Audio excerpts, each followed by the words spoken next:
Bom dia a todos, sejam muito bem-vindos a mais uma live do Circuito de Lives, né, de Utilidade Pública, essa coordenada pela Coordenadoria Municipal de Valorização e Proteção da Vida. Tá?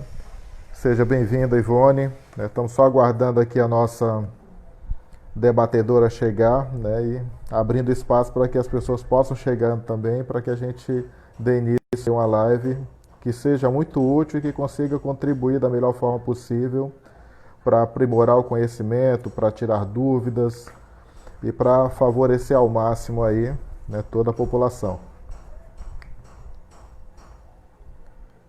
E aí o tema da nossa live hoje será isolamento social e o aumento da violência sexual de crianças e adolescentes. Daí nós teremos como facilitadora, como debatedora, a psicóloga Rosa Leite, que já deve estar chegando por aí para que a gente possa iniciar aqui o nosso bate-papo. Sejam bem-vindos aí, bem-vinda Patrícia, bem-vinda a todos que estão chegando aí na nossa live. Né? Nós temos observado muito que a rotina de todo mundo mudou, né? Diante dessa pandemia, diante desse Covid, né? Desse coronavírus. E isso tem feito com que rotinas mudem, com que a dinâmica da vida mude e, consequentemente, o isolamento social, que talvez seja um dos fatores que mais tem criado choque após todas as notícias que são passadas, repassadas aí pelas redes sociais, pela grande mídia com relação aos acontecimentos em torno dessa virose. Eu vou só verificar aqui se a nossa convidada já chegou, né, para que a gente possa dar sequência. E é um tema, né, um tema muito pertinente, até porque essa semana agora nós tivemos aí o dia 18 de maio, que com certeza daqui a pouco a Rosa vai poder partilhar um pouco com a gente, né, e o que ele significa, o que ele simboliza para quem participa, para quem trabalha na assistência social, no serviço social e que está na defesa de direitos aí. A Rosa. Olá, Bom dia, seja bem-vinda. Obrigada. A nossa live aqui, eu já estava fazendo aqui a abertura, dando boas-vindas a todos os participantes que já estão aqui conosco. Já estava só lhe aguardando para a gente poder dividir a tela, tá certo? Okay. E não me apresentei, meu nome é Kennedy Torres, eu sou psicólogo da Coordenadoria Municipal de Valorização e Proteção da Vida do Eusébio, né, juntamente com a Rosa Leite, que é a nossa coordenadora lá, e que hoje a gente vai ter a oportunidade de debater um tema de extrema importância, que é o isolamento social e o aumento da violência sexual contra crianças e adolescentes. E aí a Rosa vai ser a nossa debatedora, né, a Rosa Leite ela é psicóloga, coordenadora da Coordenadoria Municipal de Valorização e Proteção da Vida de Eusébio, né, é especialista em linguística e também está concluindo uma especialização em Gestalt terapia, e aí logo vai poder gestaltar muito por aí, é isso? Rosa, a palavra está contigo, né, e aí gostaria que você acrescentasse um pouco mais aí a apresentação que eu fiz, né, e, consequentemente, já aproveitasse, já emendasse para falar um pouco para a gente o que é a Coordenadoria Municipal de Valorização e Proteção da Vida do Eusébio e como é que esse órgão ele tem trabalhado nesse período agora dessa pandemia, né? Como é que está funcionando essa logística da Coordenadoria.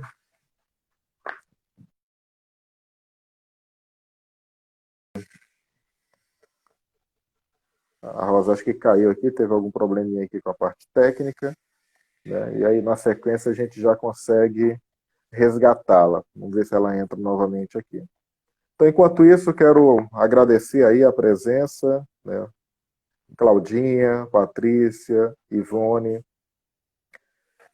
Essa live é um espaço aberto, é um espaço de interação, é um espaço público em que todos que estiverem acompanhando tem a abertura para poder estar sinalizando aí algum apontamento, estar fazendo alguma pergunta, estar fazendo algum comentário, e aí dentro da possibilidade do desenvolvimento do tema, a gente vai contemplando cada uma dessas pessoas, né?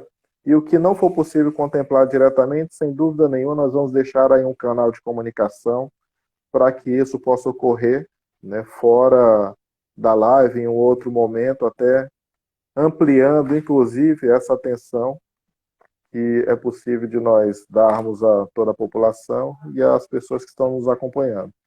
Elisângela, seja bem-vinda. Tá? Enquanto a Rosa retorna, né, eu acho que é interessante aí a gente ir pontuando também o seguinte: nós criamos um circuito de lives de utilidade pública com a finalidade exclusiva de esclarecer, de dar um suporte, de orientar e de acolher a população da melhor forma possível. Por quê? Porque nós temos percebido muita informação circulando pelos vários canais de informação, seja a grande mídia, a mídia mais massiva, seja as redes sociais, e muitas vezes as informações que chegam, elas não são informações com fontes confiáveis, né? E aí a gente precisa exatamente garantir o quê? Garantir a fidedignidade das informações para que as pessoas, de fato, elas estejam muito bem pautadas em informações que sejam verdadeiras e, consequentemente, tenham as orientações mais adequadas para poderem lidar com tudo que está acontecendo e, com certeza, melhorar ainda mais a qualidade de vida. Então, temos de volta aqui a Rosa. Rosa, eu gostaria, né, que você... Desculpa, né, pelo uso da palavra.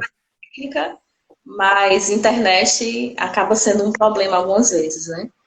Bem, o Kennedy me apresentou e eu acho que ele deve ter falado algumas coisas anteriormente, mas eu gostaria de lembrar que este mês é o mês Maio Laranja, assim como tem o Novembro Azul, Outubro Rosa. Só que eu peço às pessoas que estão com essa empolgação do momento de fazer, né, campanhas educativas, etc., que não se esqueça que todos os outros meses também podem ser laranja. E que a gente deveria não pensar o Maio Laranja como apenas um mês de combate, mas que esse combate deve se acontecer durante todo o ano. Bem, por que Maio Laranja e por que o 18 de maio? Na verdade, o 18 de maio ele é o dia considerado o Dia Nacional de Combate ao Abuso e à Exploração Sexual de Crianças e Adolescentes. Essa data ela não foi escolhida à toa. Na verdade, foi uma alusão ao caso Araceli. Algumas pessoas já devem ter ouvido falar, porque todo ano se toca nesse mesmo aspecto. Mas relembrando o caso Araceli, uma menina de 8 anos, que morava em Vitória, do Espírito Santo, ela foi abusada sexualmente por vários homens e brutalmente assassinada. Isso aconteceu em 18 de maio de 1973. Após essa data, no ano 2000, foi que se criou a Lei Federal 9.970, em que se definiu que o dia 18 de maio seria o Dia Nacional de Combate a esse tipo de violência sexual. E é isso, né, em relação ao 18 de maio. Perfeito, Rosa.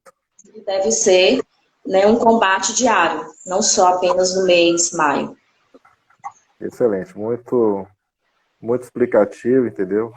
A tua exposição. E aí, antes, né, antes de a tua conexão cair, né, eu tinha solicitado que você apresentasse um pouco do que é a coordenadoria, de qual é o trabalho da Coordenadoria Municipal de Valorização e Proteção da Vida, do Eusébio, e também falasse qual é o papel dela nesse momento em que nós estamos vivendo, nesse momento de isolamento social, nesse momento de pandemia, nesse momento em que, de certa forma, a vida das pessoas foi colocada de cabeça para baixo. Inclusive as nossas, né? Pois é. Inclusive a coordenadoria, na verdade, foi criada através de uma lei municipal. Essa lei foi aprovada em agosto do ano passado. Nós começamos a atuar de fato né? Antes a gente já vinha com uma certa atuação, mas como eu era praticamente sozinha, além de algumas pessoas que estavam me acompanhando,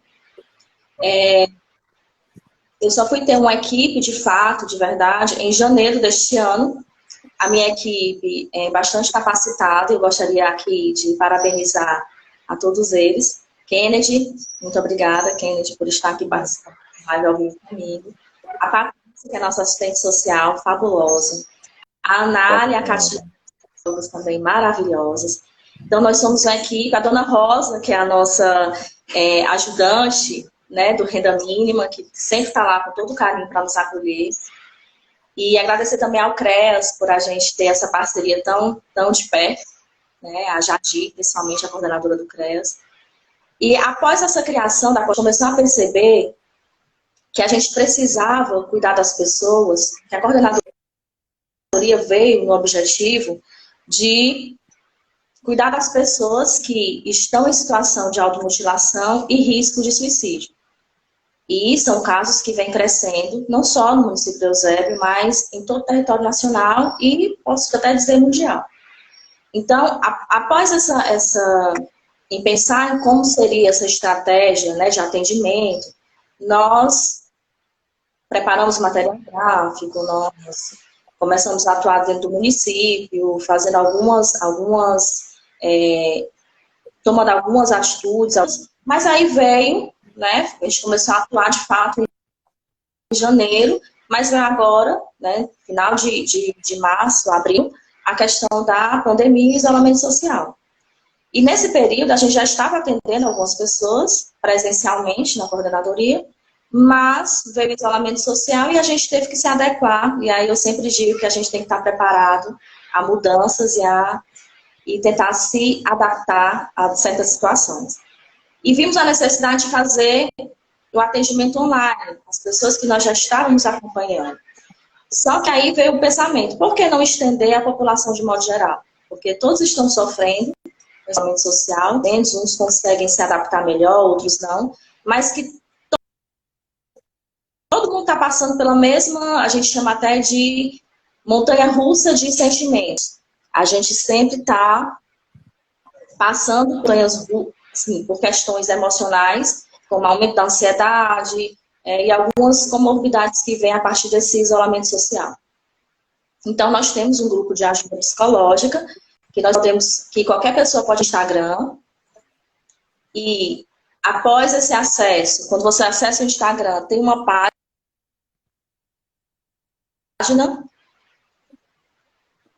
só um instante, gente.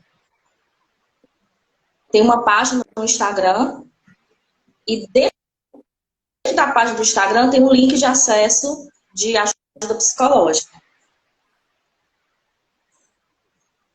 E eu só, para explicar a vocês por que eu estou o tempo todo sinalizando aqui com a mão. É porque está entrando mensagens, e aí, como é que eu posso fazer, Kennedy, para evitar essa situação? Boa Porque eu estou parar para poder... Eu sei que são situações, mas faz parte. É só você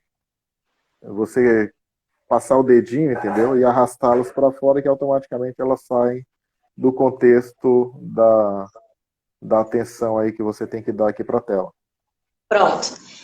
Bem, então é isso. Nós temos esse grupo de ajuda psicológica lá, atualmente, se eu não me engano. Patrícia, me ajuda aí, porque a Patrícia, como é que é o fluxo dessa ajuda psicológica? Eu acho importante falar para as pessoas, de repente, né, se tiverem interesse, acessar. Quando a pessoa entra no Instagram, existe o link de acesso, né?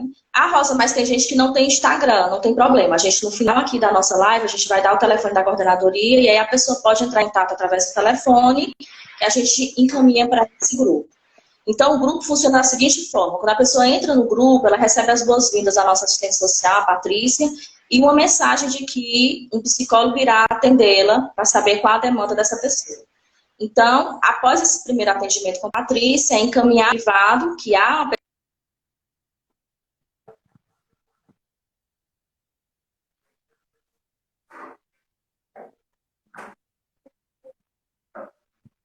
apoio, e após esse encaminhamento do psicólogo, a pessoa está atendida ela pode ser atendida tanto individualmente, através do quê? De videochamada, ou mensagem, ou através de ligação, como também ela pode ser atendida em grupo. Por quê?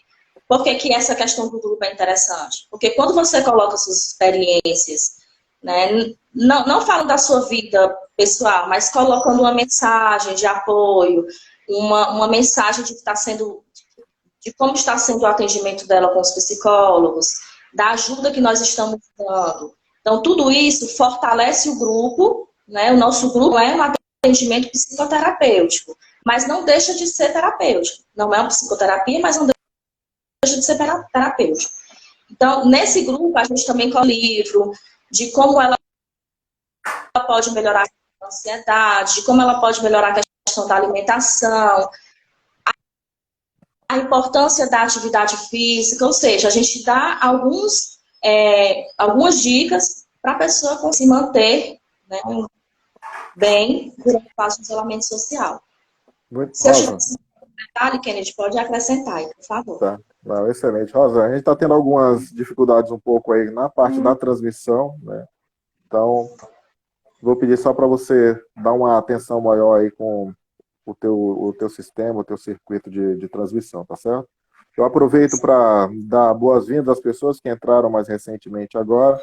Nós iniciamos a nossa live às 10 horas da manhã, né, e vamos nos estender até às 10h40, abordando a temática isolamento social e aumento da violência sexual de criança e adolescente, com a Rosa Leite, psicóloga da Coordenadoria Municipal de Valorização e Proteção da Vida, debatendo esse tema aí tão pertinente, principalmente nos dias atuais.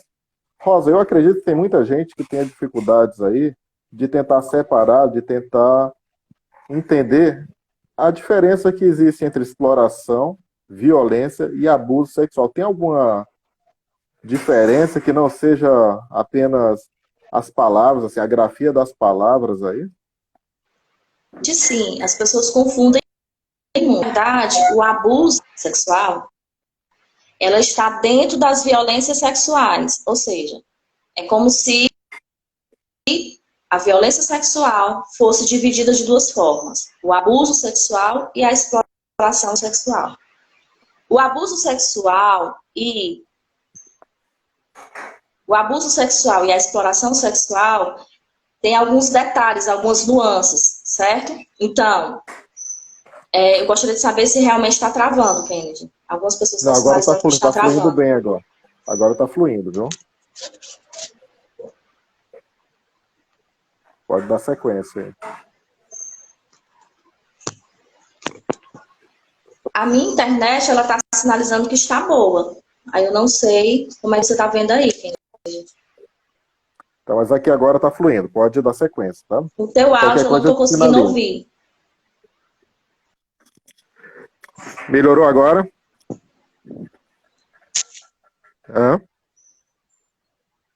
Assim, ao vivo é assim, entendeu? Ao vivo a gente tem que se deparar com, né, as adaptações tecnológicas e tudo que for de adversidade que for aparecendo no momento. Mas assim, vamos dando sequência. Mesmo que você pare para mexer em alguma coisa e vai falando, entendeu? Que o áudio está fluindo.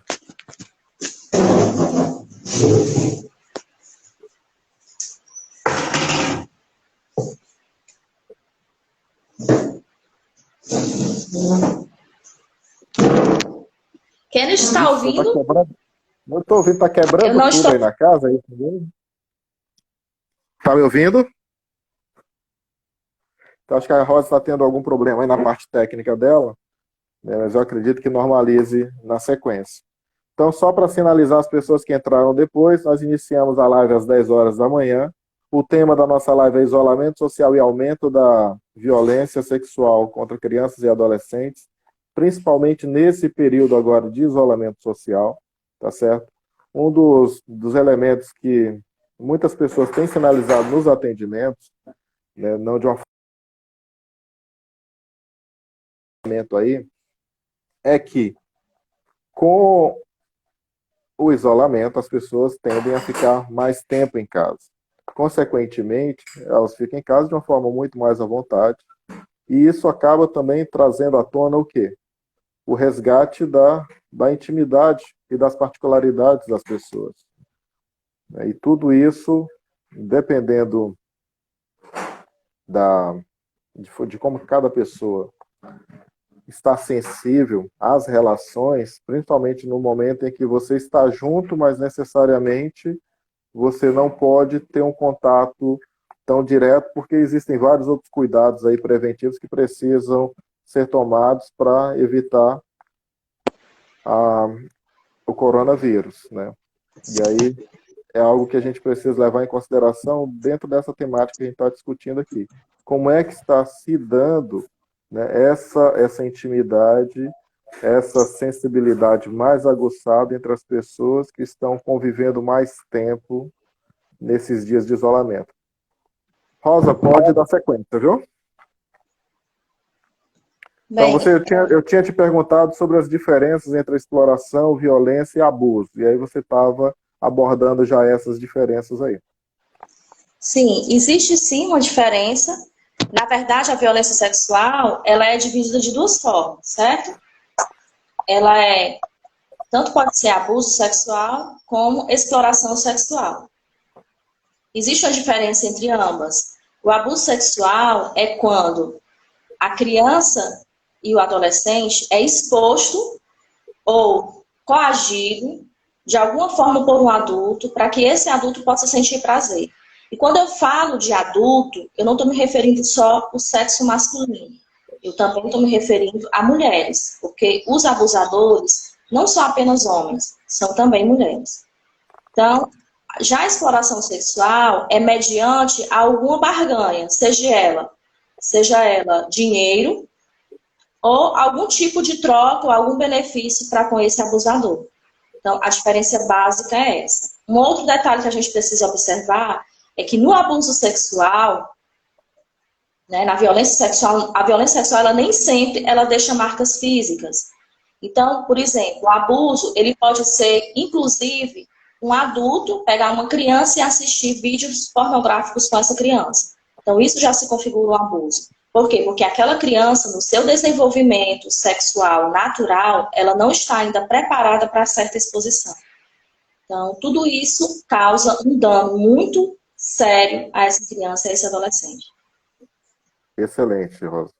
Eu acho que isso foi esse teu apontamento aí, separando as definições de conceitos, esclareceu as dúvidas de muita gente aqui que está nos acompanhando. Tá certo? E que também depois vai poder acompanhar diretamente assistindo o vídeo, né, no Instagram pelas próximas 24 horas aí que vai ficar disponível. Okay. Me fala uma coisa. Agressor, ele tem estereótipo, tem cara, tem jeito, como é que se identifica isso? Não. Na verdade, quando a gente fala em perfil de agressor, a gente tem que imaginar da seguinte forma.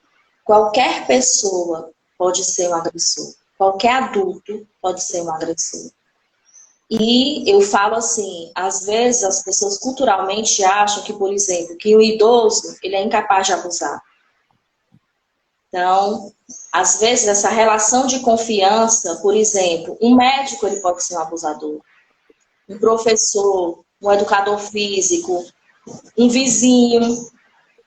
E o mais impressionante de tudo, dos 75 casos registrados pelo Ministério da Saúde entre os anos de 2011 e 2017, que foram registrados aproximadamente 141 mil casos no Brasil, 75% desses casos são de meninas. Isso quer dizer que há um número significativo também de meninos e que há uma subnotificação desses casos muito grande, tanto da violência de meninos quanto de meninas. E que 71% desses abusos ocorreram dentro de casa.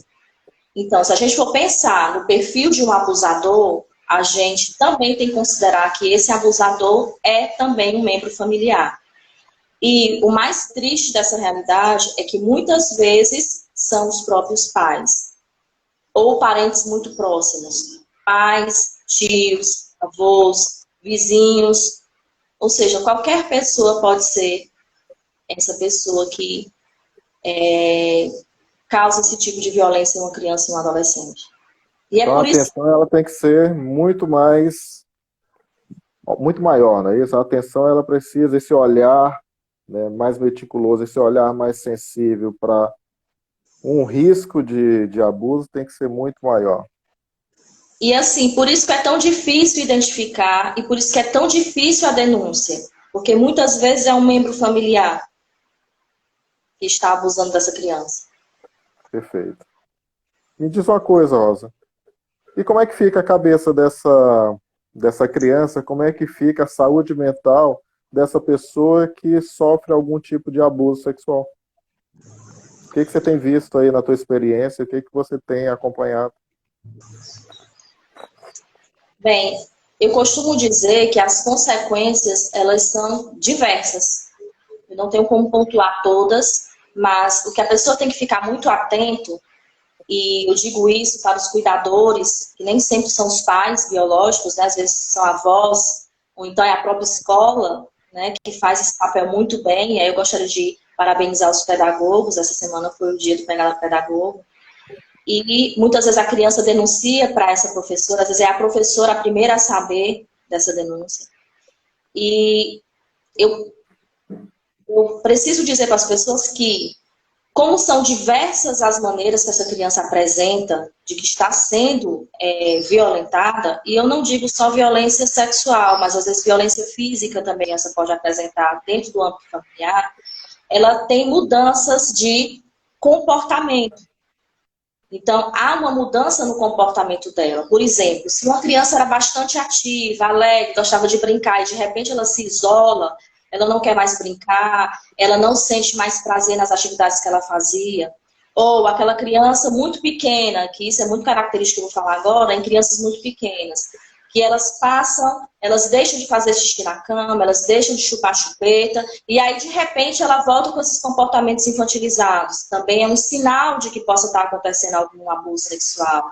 Além desses sinais que eu citei, existe o isolamento, o aumento da ansiedade, a irritabilidade, porque nós seres humanos reagimos de forma diferente quando nós somos colocados em uma situação difícil. Então, há crianças que apresentam esse isolamento, essa apatia, esse distanciamento, esse silêncio. Mas há outras crianças que, ao invés de silenciar, ela age com agressividade.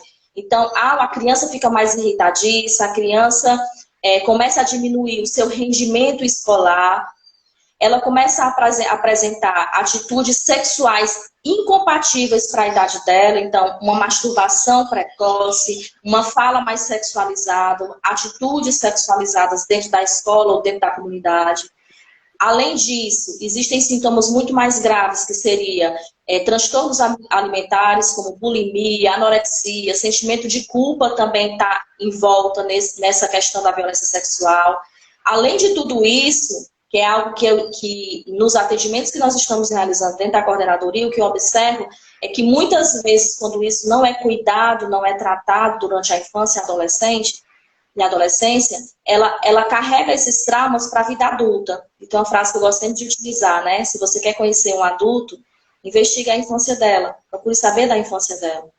Então, muitos casos de automutilação, suicídio, vem mostrando que há uma questão relacionada ao abuso sexual sofrido, a violência, no caso, sexual sofrido na infância e na adolescência, que não foi cuidada. Então, acaba o adolescente apresentando essa questão de automutilação e suicídio. Agora, é muito importante eu colocar também que nem todos esses sintomas, meu filho está se automutilando, porque ele está sendo abusado? Não necessariamente. Ele pode estar sentindo uma dor, porque a automutilação tem essa característica, que a pessoa está sentindo uma dor tão grande que ela, como uma forma de aliviar essa dor, ela se automutila. Então, nem sempre esses sintomas que eu falei, essas consequências que eu falei, elas estão ligadas diretamente a uma violência sexual, mas indica que essa criança não está bem, ou que esse adolescente não está bem, e que ele precisa de um acompanhamento, precisa de um cuidado, certo? Perfeito. Em síntese, então, o termômetro principal para que a gente possa ficar atento são as mudanças de comportamento. Mudanças bruscas de comportamento. Perfeito, Rosa. Me diga uma coisa, né? O tema isolamento social e aumento da violência sexual de crianças e adolescentes, ele coloca aí duas questões que se conversam, que dialogam aí. O que o isolamento social tem a ver com a violência sexual? Perfeito.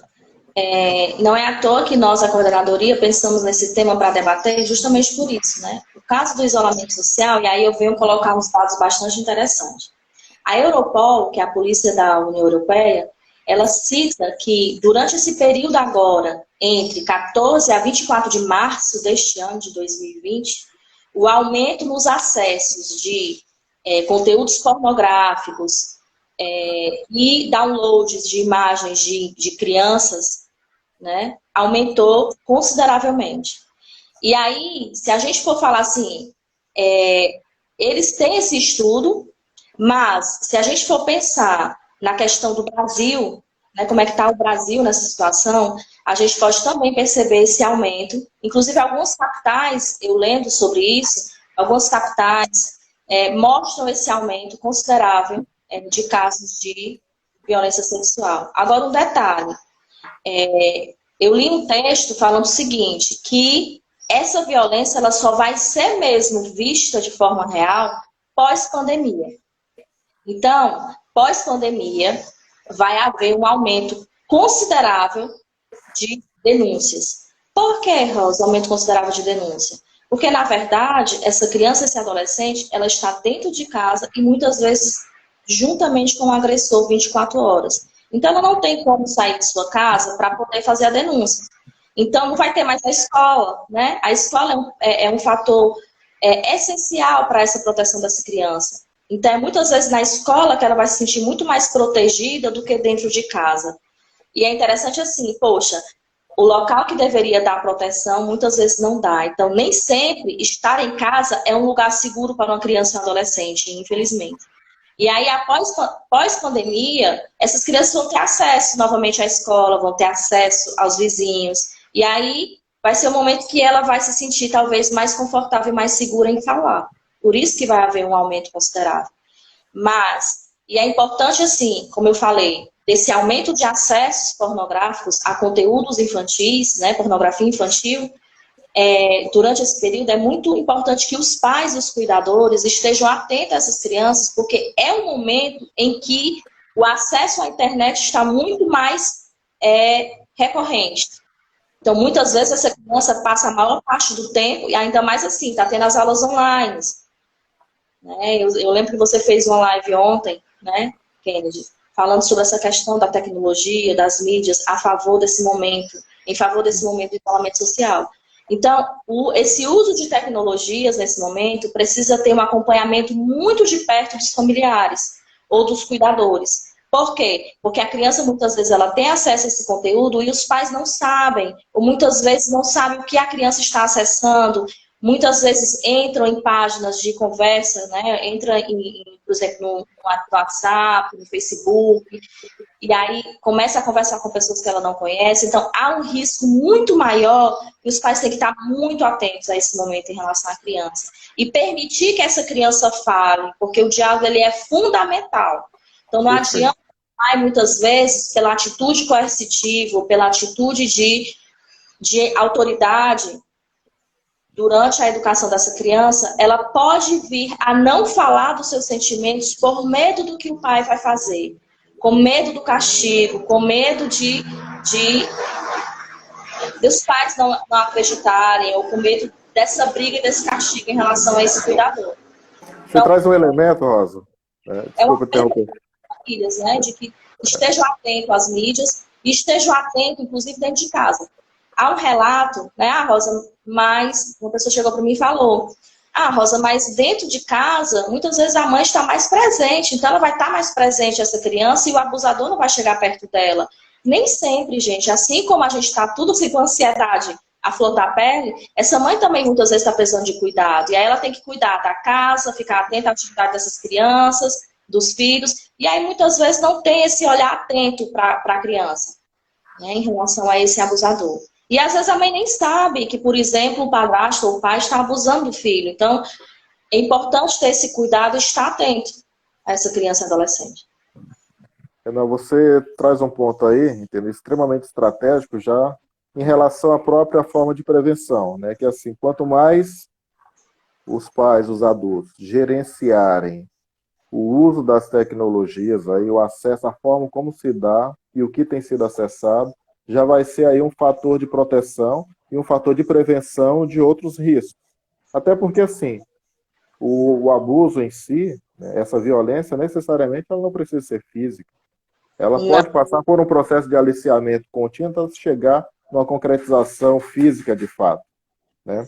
E aí, exatamente. além disso, você tem mais algum ponto aí que seria interessante pontuar em termos de prevenção, em termos de proteção? Tá.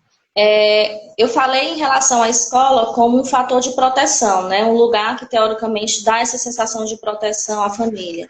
Mas a gente não pode se esquecer também que a violência sexual ela não acontece só dentro de casa, ela pode acontecer em outros espaços, inclusive dentro de uma escola, como a gente já viu, né? Relatos das mídias falando sobre isso. Além disso, um dado interessante. Quando a criança permanece em casa, e muitas vezes a mãe desconfia, mas não tem certeza, né, de que é o companheiro, que é o pai que está abusando, é preciso a gente também ter um olhar de empatia para com essa família. Às vezes a gente julga, por que essa mãe não denunciou, por que isso não aconteceu, né? Essa mãe foi conivente.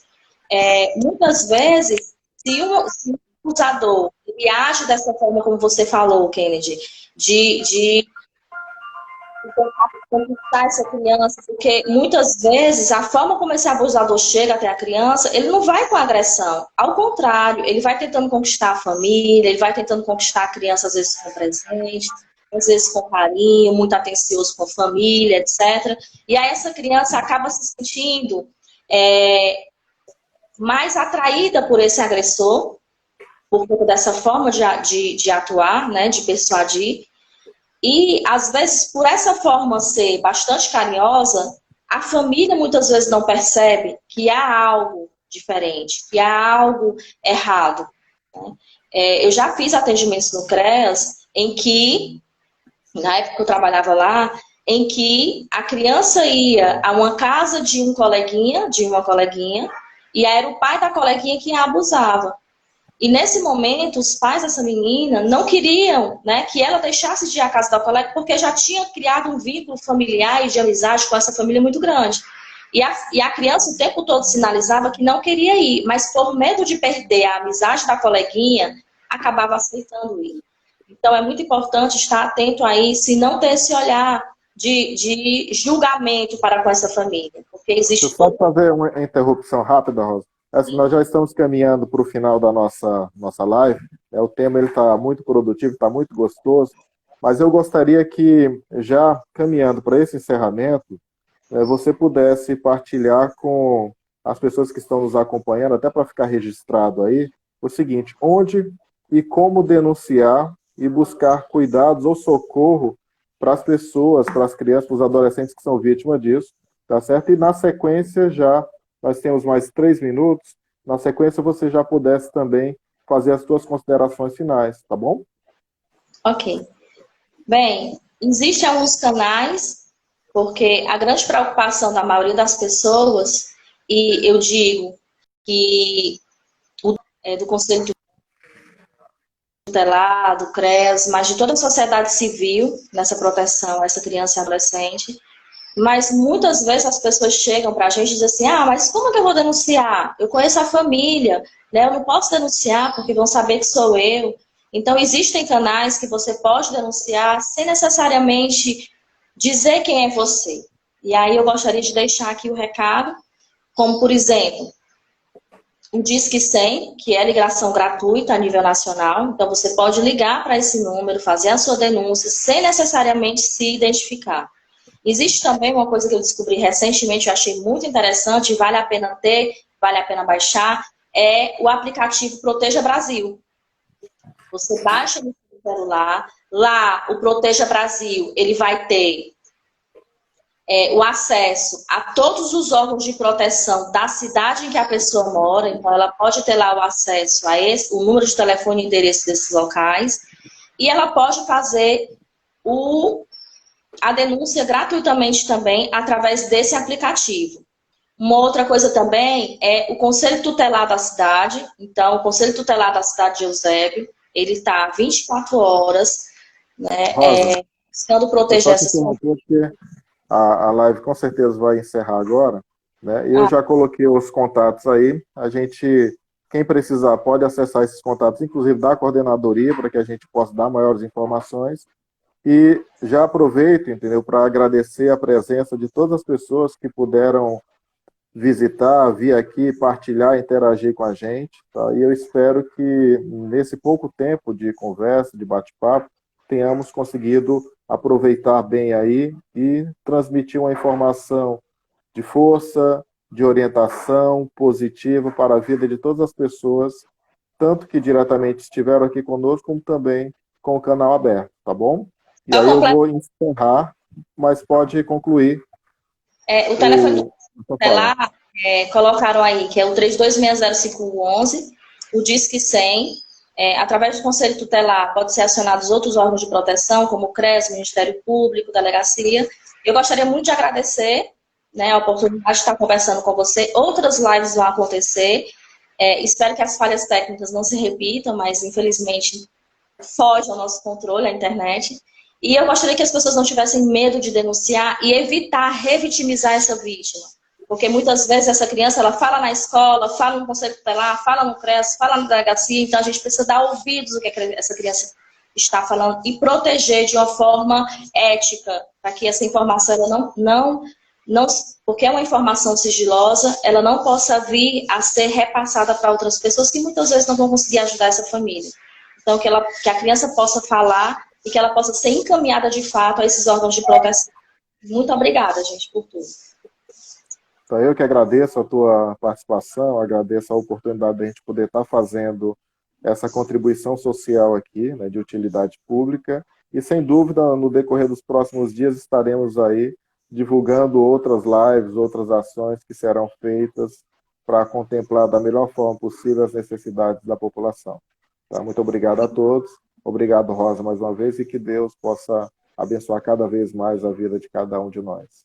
Fiquem com Deus, fiquem em paz. Obrigada.